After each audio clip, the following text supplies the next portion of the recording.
Kevin Jennings is going to lead SMU to the playoff. And I'm also going to tell you about a couple of quarterbacks and teams that are going to be disappointing. Locked On presents The Portal, the daily podcast covering college football recruiting and everything NIL. Part of the Locked On Podcast Network. Your team every day. Back into the Portal Podcast, where you get your daily recruiting, NIL, and transfer portal scoop. I'm your host, Brian Smith, longtime college football recruiting analyst. Thank you for making the Portal Podcast your first listen each and every day, right here on the nation's #1 sports podcasting network, Locked On.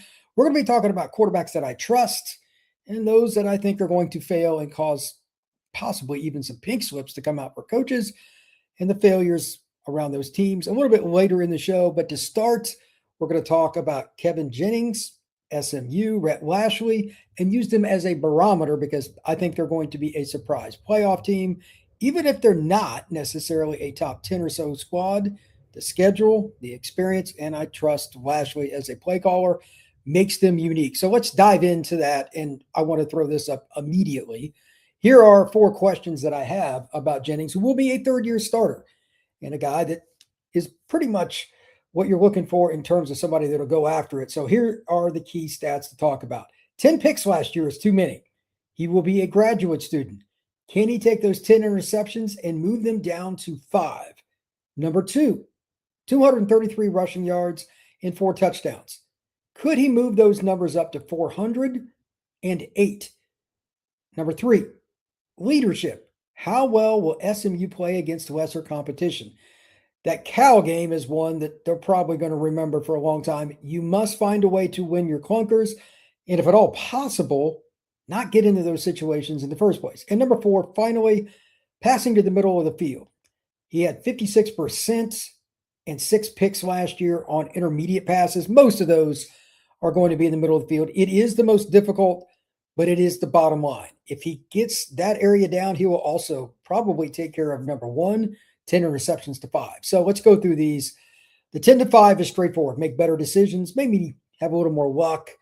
Maybe a deflection here or there doesn't go against you. But at minimum, he should get that down to 7. And that's the difference between staying home for the playoff or going.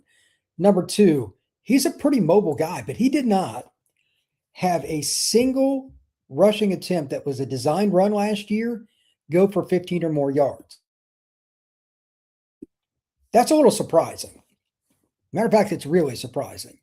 On top of that, he was a pretty good runner, but his longest run was 26. I think that Jennings is a better athlete than that. I believe there should be more opportunities for him to get down the field. And to be honest, just the experience level, he should be capable of getting just a handful of more plays that are 2 and 3 yards on those first downs instead of throwing it away or taking a sack. Experience matters.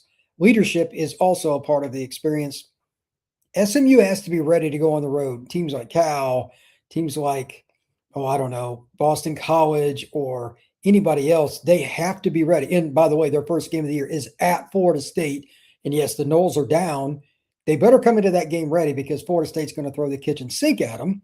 They have nothing to lose. Mike Norvell is 100% on the hot seat. Leadership from your quarterback in that game. If Florida State plays well in the first quarter, quarter and a half, you still have to take it one play at a time. How does a player like Kevin Jennings handle that? Especially when they play lesser comp if they get down. But Florida State still has more talent than what their win-loss record shows over the last couple of years. They can't allow that to happen. And it did to Bama last year. Do not fall into that trap. And then again, passing the middle of the field, that's about off-season work, understanding concepts, understanding the players around you, getting with Lashlee and the other players and talking about the plays they need to eliminate. Maybe they just take them out of the play. Whatever it is, can't have 6 picks on your passes in the middle of the field in the intermediate range. That is a killer. To that end, there's another reason I like SMU going to the playoff. This is from ESPN. I just copied their schedule and put it over here. They do have Florida State to open the year, but after that, they've got UC Davis on a Thursday night. That's their home opener. And then they get a nice opportunity. No, excuse me. I take that back.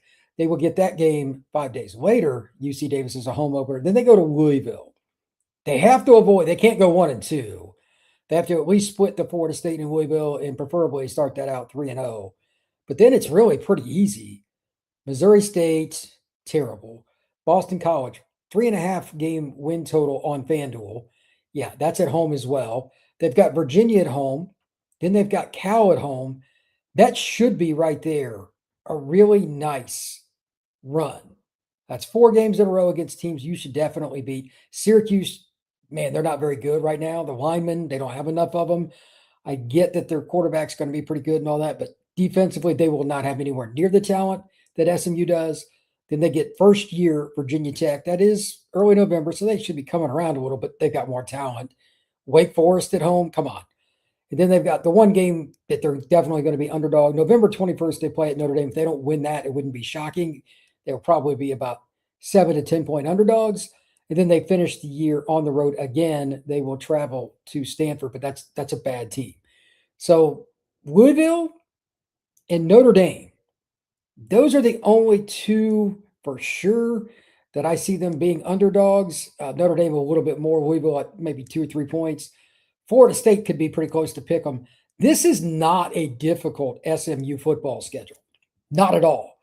And again, it is why I pick SMU to go to the playoff. Maybe they beat Notre Dame. Maybe they beat a couple other teams, not just by 10 or 15. If they can get that momentum, and again, back to the leadership point with Kevin Jennings, points matter, style points matter, the course of the game trajectory, the feel of it. That influences votes on that playoff committee. With a graduate student as your quarterback, a third-year starter who's a great fit for head coach Rhett Lashley's offensive scheme, you should be able to punch that right down the middle, that especially the middle schedule, by the way, and just dominate. Minimum, they should be 10-2 this year. Their schedule is terrible. It is terrible. I didn't realize until today when I was going through this how minimal the opportunities to lose are. Louisville, maybe Florida State, maybe Notre Dame. You got to win at least one of those, if not 2. You should have double-digit wins. We'll see what happens, but SMU is just better than the teams on their schedule. And again, graduate student at quarterback, that matters. I tell people all the time, you've got a first-year quarterback. I don't care what his high school ranking was. I don't care what you think his fit is. Does he have 400 or 500 snaps throwing the football under his belt? Obviously not. Jennings is 2 years past that. You got to get to about 400 passing attempts before they start to really understand the speed of the college game as a rule. I expect Jennings to be really good and one of the better, if not the best passer in the ACC, at least for part of the year. Darian Mintz will obviously have something to say about that, and so will JKS. There's pretty good quarterbacks in the league. But overall, there's no reason to think that SMU is not that team. When we come back, I'm going to drop down 10 more teams in addition to SMU's the stats for the quarterbacks that are coming back. SEC, Big Ten, Bryce Underwood. We've got all kinds of teams, USC with Jaden Maeva. That is next, right here on the Portal Podcast. Today's show is brought to you by our friends over at Wayfair. Wayday is here, and if you've been thinking about upgrading your space, this is the time to do it. We're talking about the same best deals of the year on furniture, decor, outdoor essentials, great deals across the board, everything you need to refresh your home. During Wayday, Wayfair is offering up to 80% off with fast and free shipping on everything, making it easy to find pieces that fit your style and your budget. Super easy to filter. You can use style, size, price, whatever you want on wayfair.com. So you're not just wasting your time scrolling. Get it done fast with a great price. Reviews and photos help you feel confident in what you're getting. And Wayfair is going to make it easy for you at checkout too. The entire site is easy to navigate. Wayday is the sale to shop. The best deals at home. We're talking up to 80% off with fast and free shipping on everything. Head to wayfair.com April 25th through the 27th to shop Wayday, WAYFAIR.com. Wayfair, every style, every home. Make sure you check out the Everydayer Club in the description down below. There is a link. It'll give you more details, but you can get your first month free with the code MARCH. Again, code MARCH, get your first month free. Check out the Everydayer Club down below in the link. All right, quarterbacks that I trust. We talked about Kevin Jennings. I think he's going to have a really big year for SMU. Now I'm going to put up a list. Some guys that I think could, some guys I'm not sure about, and there's a couple, at least more from a situational standpoint, that I'm concerned about. Let's go into it and we'll break it down. Kevin Jennings, these are just stats. 281 to 424 last year, 66.3%, 3,370 yards, 26 scores, 10 picks. Texas A&M's Marcel Reed, obviously a dud at the end of the year, the way he played against Texas and Miami, but he was pretty productive for the most part last year. 234, 380, 61.6, 25, and 12. Texas Tech, this is a unique scenario because they got Brendan Sorsby coming in. He was 205 with 336, 61%, 2,782 yards, 26 scores, 5 picks. I think he's going to be really good for them. He could run the ball too. BYU, Bear Bachmeier will be a true sophomore, and he was really good last year. I screwed up. It should be 334. 208 to 334, 64.2%, 2,586 yards, 14 scores, 4 interceptions, only 11 big-time throws. I'm going to come back to that here in a minute. Alabama, simply put, Austin Mack barely played. Keelan Russell barely played. Who's going to be the starter, and do they get this? I say with every team. Are they going to get to the point where the number one quarterback, whoever it is at the end of spring, are they truly the number one? And will they get all the number one reps through summer and fall camp? If not, that puts Alabama behind the 8 ball. Splitting reps is not good. Michigan, Bryce Underwood, 179 to 293, 61.1%, 22-29, only 9 touchdown passes, 6 picks. They got to throw the ball more. They've got to give him more responsibility, and that is a good staff. I expect to see his numbers go up significantly. Southern Cal, that's pretty simple. It's Jade Maeva, really good football player. 247 of 376, 65.7%, 3,431 yards, 23 scores, 8 picks. If he can just get it down just a little bit on the interceptions, they're going to be incredible on offense. Florida, this is the same deal. Aaron Philo is taking on Tramel Jones Jr. Do you have a definitive number one quarterback at the end of spring? If not, that can pose some problems. We'll come back to that in a second. And again, Faizon Brandon, George McIntyre, true freshman and a redshirt freshman. Do you have a quarterback? If not, that's a problem. Penn State, Rocco Becht, he transfers over from Iowa State, 205 or 340, 60.3%, 25-84, 16 scores, 9 interceptions. He's with the same staff that came over from Iowa State, so that should be plug and play. And then Washington, DeMond Williams, 231 to 331, 69.8%, 2,850 yards, 21 touchdowns, 8 scores. A couple of points here. Number one, with Jennings, it's just getting the interceptions down. We already talked about him extensively. That is my pick to click that some people may not think about making the playoff. I'm not saying they're a top 10 team, but you got to combine the coaching staff and the schedule and everything else. They will be the other team, in my opinion, in the ACC to reach the ACC title game. I think it'll be Miami and SMU. Winner will get the automatic bid, but I think both will get in. Just my opinion. I think A&M takes a step back this year, plus they're in the SEC. Their schedule is harder this year. We'll see. But Marcel Reed and that group, can they get to the point where they're not just trying to guess if he's going to understand coverages? He looked like a deer in headlights against Miami and to a certain degree against Texas. Really good defenses in terms of talent, in terms of their length. He has to be better in those situations. If not, it's going to be a problem. Texas Tech with Brendan Sorsby, accuracy versus top competition. When I looked at Sorsby and his stats game to game, this was a young man that really did well for Cincinnati last year overall, but games against teams, again, this is a common theme with college quarterbacks. Teams that run different schemes, zone schemes, certain guys just never get it. Sorsby had some really low passing percentages against some of the better comp. And again, usually teams that play quite a bit of zone, that must be corrected. For BYU and Bear Bachmeier, it's pretty straightforward. They just didn't throw the ball deep very much at all last year, and with very little success. He didn't even average 11 yards per attempt on passes of 20 or more yards. I mean, they were awful at it. If they do not improve that, they've got the big game against Notre Dame, they will get bombed.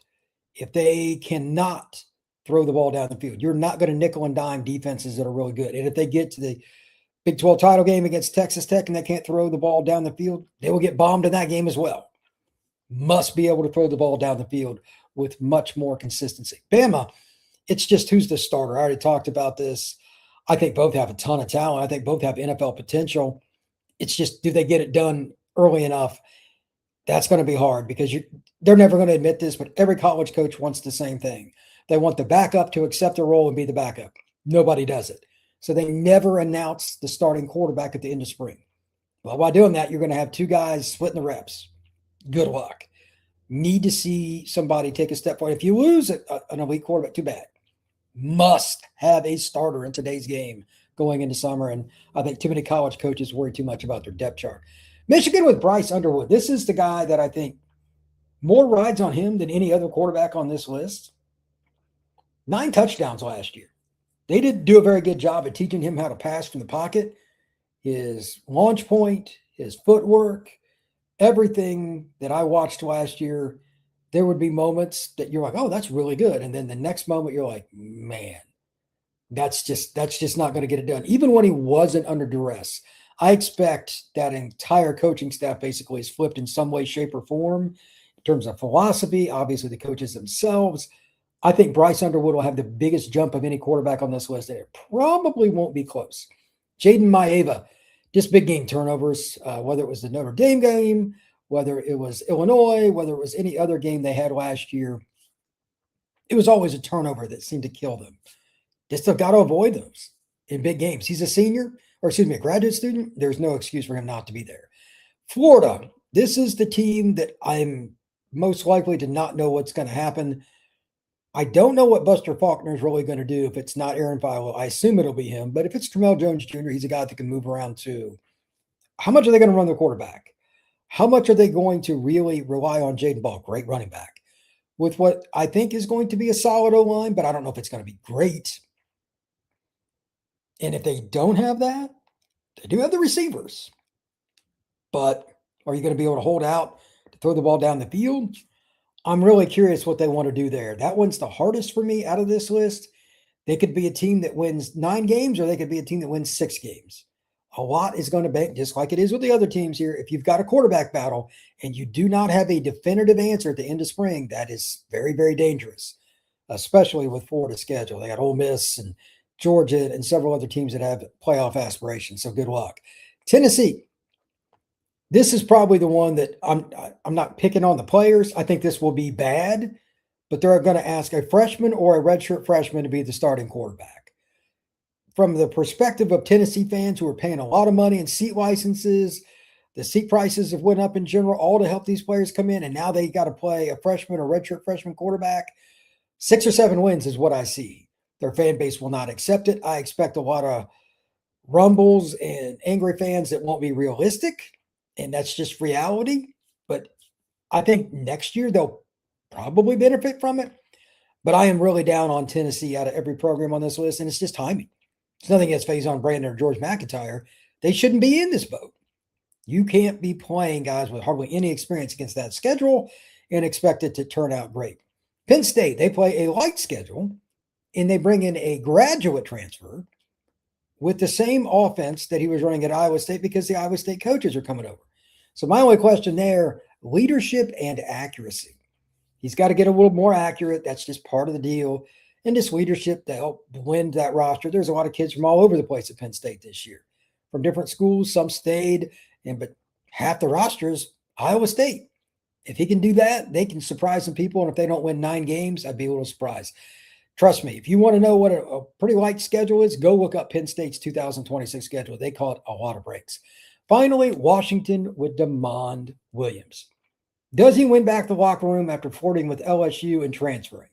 I know he's insanely talented, but if he doesn't get it going early on this summer, getting the guys coming out, and if everything's not on the right page, that could go sideways.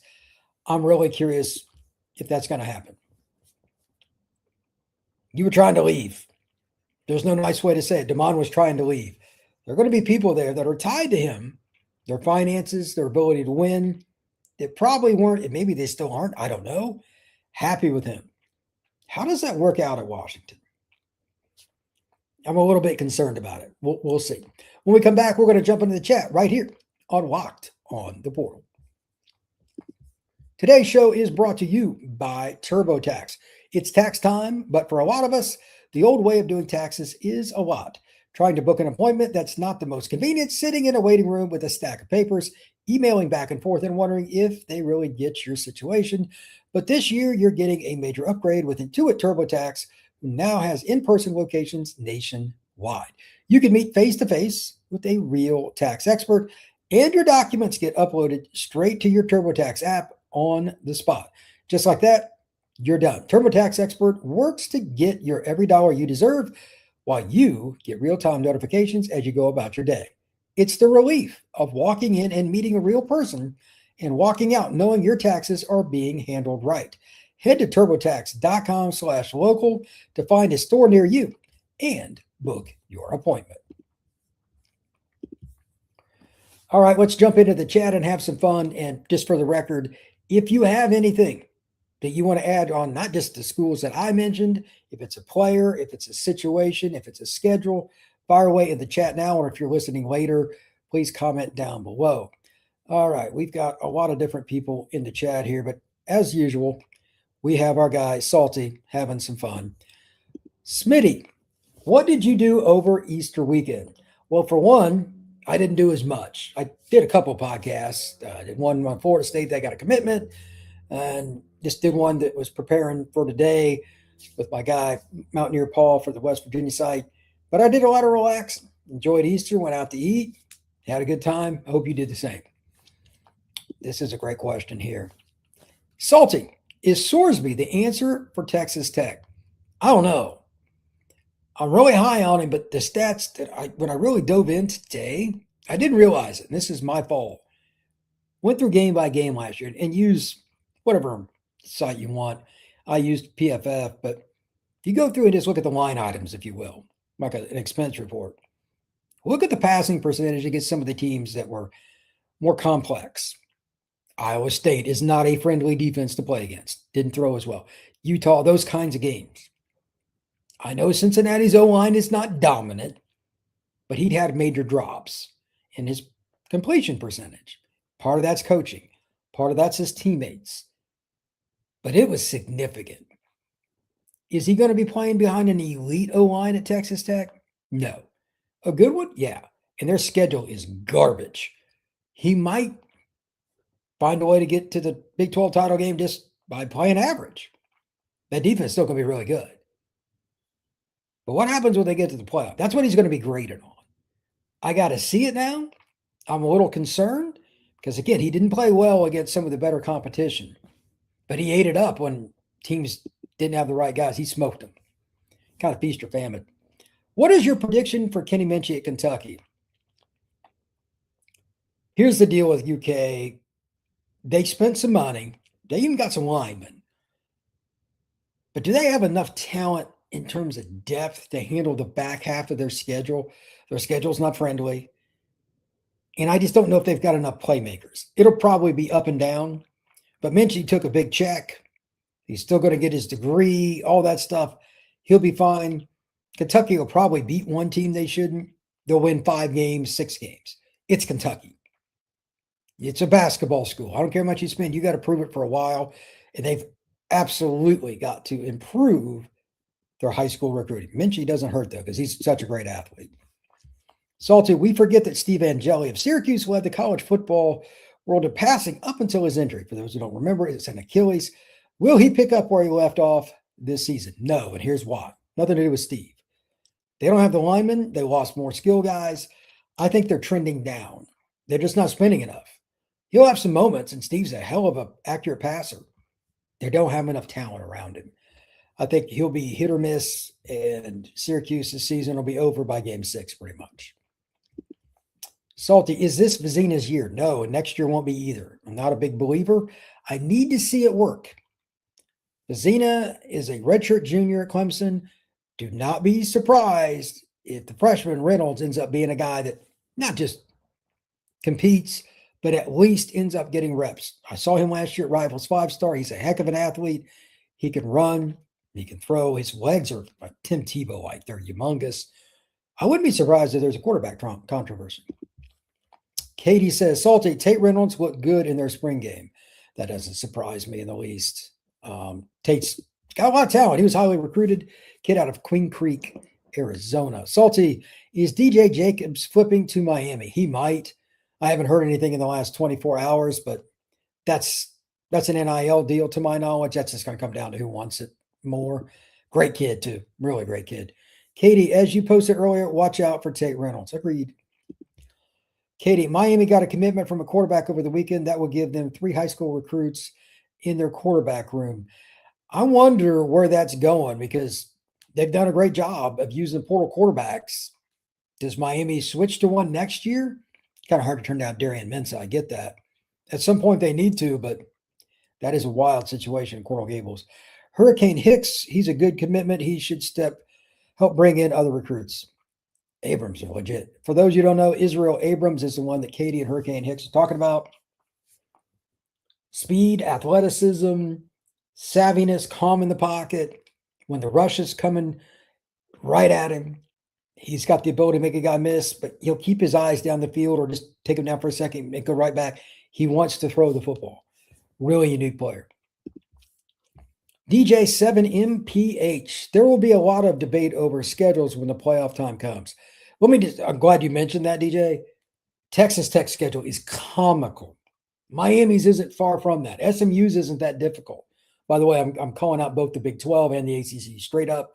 They schedule things the way they did for their elite teams to try to get more than one team in the playoff, period.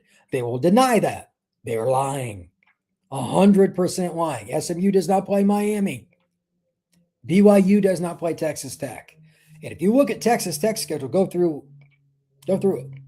I think Arizona State is the only other team projected in like the top 5 of the league that they play.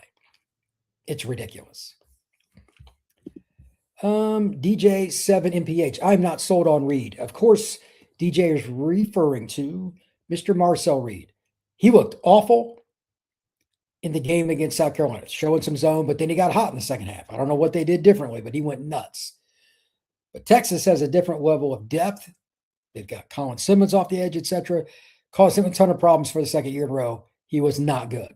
Then against Miami, he looked terrible pretty much the whole game. And then when he did get a drive at the end, he threw late and behind his receiver, and it was picked.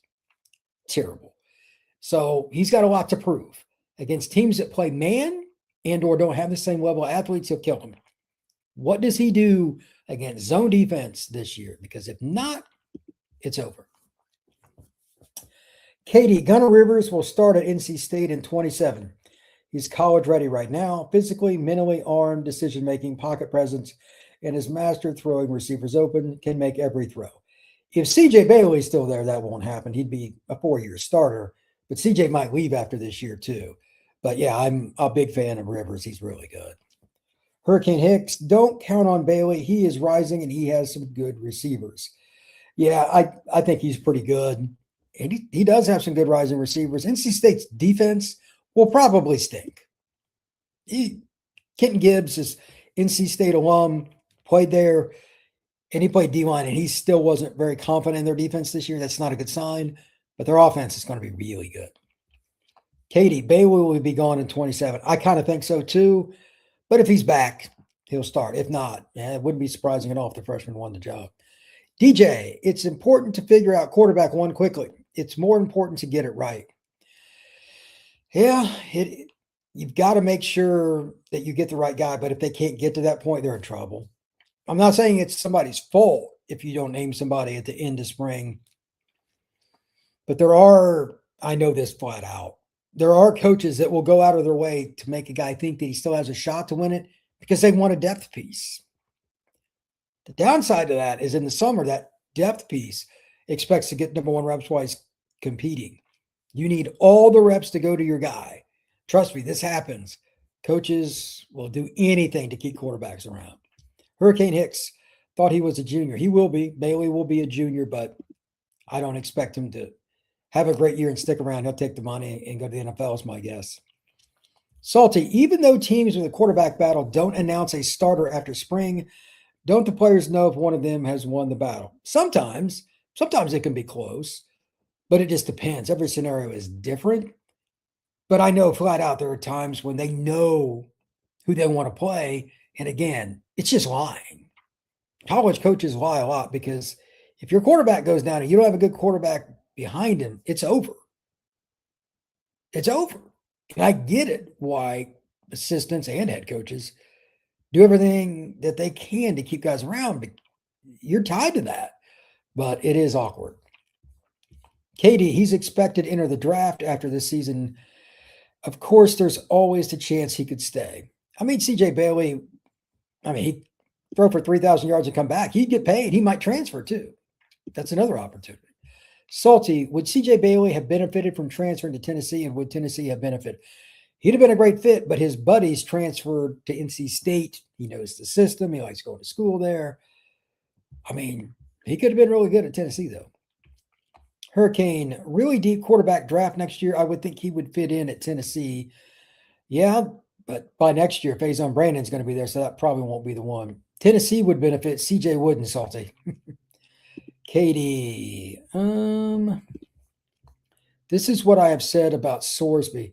DJ7, yeah, look, he's pretty good, but he hasn't done it against the elite teams.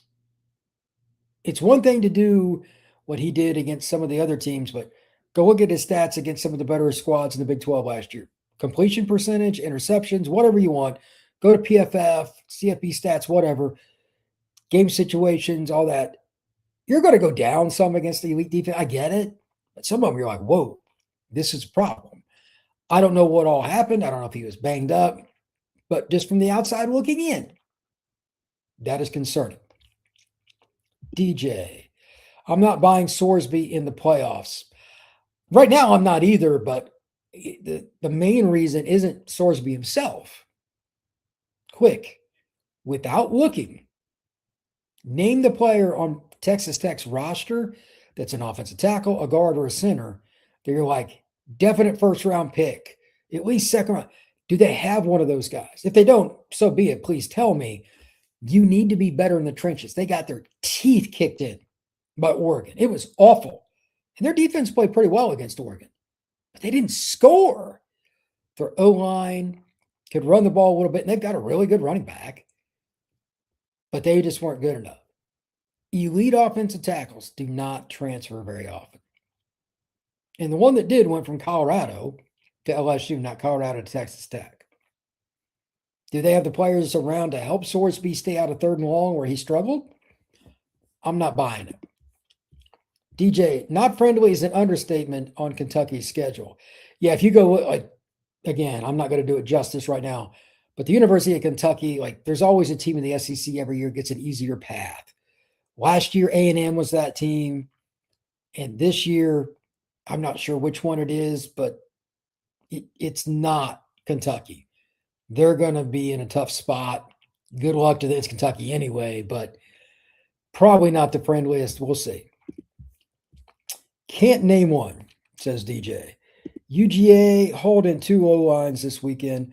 Georgia's always recruiting O-line well. Going into this past class, or the one that just finished, I can't remember which, Georgia signed 27 offensive linemen in 5 years, the most in the country. There's a reason. They prioritize the trenches. Ohio State tends to lead quarterbacks on. Of course they do. That's from Hurricane Hicks. And he's probably not wrong. You want depth. It's the one spot. There's just no fixing it. Freshman quarterbacks will run a season in a heartbeat. That's where Tennessee's at. You've got Keelan Russell, who's a redshirt freshman at Alabama. A lot of people want him to start. Is he the guy? It's your third year at Alabama. And Coach Grubb, the OC's talked about, with our roster and experienced quarterback, blah, blah. He's made some hints that it might be Austin Mack. I get it, but how do you handle that? All these teams, Florida, are they really at a situation where they can't figure it out? I don't know. But coordinator comes over from Georgia Tech, Buster Faulkner, and he brought his quarterback with him in Aaron Philo. How do you handle that? Terrell Jones Jr., pretty good quarterback too. You got battles going on all over the place. It is so difficult to project. While I'm thinking of it, let me bring this up. I have not talked about the commitments here lately. Haven't even checked him for today. We're out on that edge where I'm going to just do commitments every day. I'll go back a few days here. When we get down to, we'll go to the beginning of the week. Wow, there are a whole bunch of commitments on the 3rd. That is a ton. We'll just start. Javon Vital, commitment for the University of Southern California. And it's really a weird place. Hamilton Christian Academy in Lake Charles, Louisiana. That is crazy. He's a running back / receiver athlete. He's really speedy. He could really run. Southwest Louisiana kid going to Southern Cal. That is wild. Lee Prince Jr., Miami Carroll City, running back. He can really run. That kid's going to West Virginia. He fits Rich Rod's offense. Jerry Meyer III going to South Carolina, quarterback. Waxahachie, Texas. That is so wild. That's a greater Dallas area. Going to South Carolina. 6 foot, 190 pounds. Drake Carroll going to TCU, an edge out of San Antonio. He goes to Alamo Heights, 6'5", 220. Houston. Brandon Baker, Cypress Ranch in Cypress, Texas. Houston really tries to recruit local. That's a 6'4.5", 200-pound kind of kid, maybe just a little under. Going to Houston, another quarterback they're trying to keep local. Miami gets Israel Abrams. We talked about him earlier. In my opinion, he will be a 5-star when all the rankings are kind of finished. Rashad Streets. This is just proof that Oregon can recruit anywhere. Millbrook High School in Raleigh, North Carolina, right down the street from NC State. Going to Oregon, really good edge rusher. It's true weak side end. Oregon got a good, we had offers from everybody. Marcus Watson, all-around athlete from Baton Rouge, goes to Central High. Going to Houston. Maybe that's a kid that Baton Rouge main school, meaning LSU, didn't want. I don't know, but we'll see if that works out. Brock Frisbee, Archbishop Spalding, just outside of D.C., commits to Virginia Tech. That's big for James Franklin and his group. Look, if Virginia Tech's going to take that next step forward as a program, it is very, very simple. They've got to be able to recruit their own state, obviously, but D.C. is the next step. And then third is Charlotte and greater state of North Carolina. When they were rolling, that's how they did it. And those are areas that are close by. There's no reason they couldn't at least be somewhat competitive there. Kingston Allen, running back from Notre Dame Academy in Green Bay, Wisconsin. He's going to play for the Badgers. No shock. He's a top 200 player by 24/7. Good get for the Badgers. Aiden Hartnett, American Heritage interior lineman, going to Wake Forest. The Demon Deacons do a pretty good job in South Florida. Tyree Clark, St. Peter's Prep in Jersey City. He's a safety, going to play for the Spartans of Michigan State. Wardo knows they could use some help. They've got holes all over that roster. Nathaniel Miller, MacArthur in Hollywood, Florida, going to stay home, go to Florida International, offensive tackle. Congrats to him. Dayon Cooper, this is a kid I talked about on my other podcast, Locked On Seminoles. Really athletic corner, 6 foot, 180 pounds, going to play for the Noles. He's a running back, receiver, all-around athlete that Florida State's projecting to play corner, but he's such a good athlete, I think he can do it. Christian Seeger, Daphne High School quarterback. He is going to be playing, for South Alabama. Daphne is, for those who don't know, right next to Mobile, where South Alabama's at. Good to see kids staying home. Carter Blattner is going to Penn State. Northern Highlands High School, Allendale, New Jersey, defensive lineman. He was a priority recruit for the Nittany Lions. James Cacozo out of Stillwater, New York. Never heard of that. Interior offensive lineman going to Rutgers. Landon Blum, wide receiver, plays 8-man football. This is a great story. 6'4", 200 pounds, 8-man football in Nebraska. He's going to Penn State. There's that connection again with the old Iowa State staff.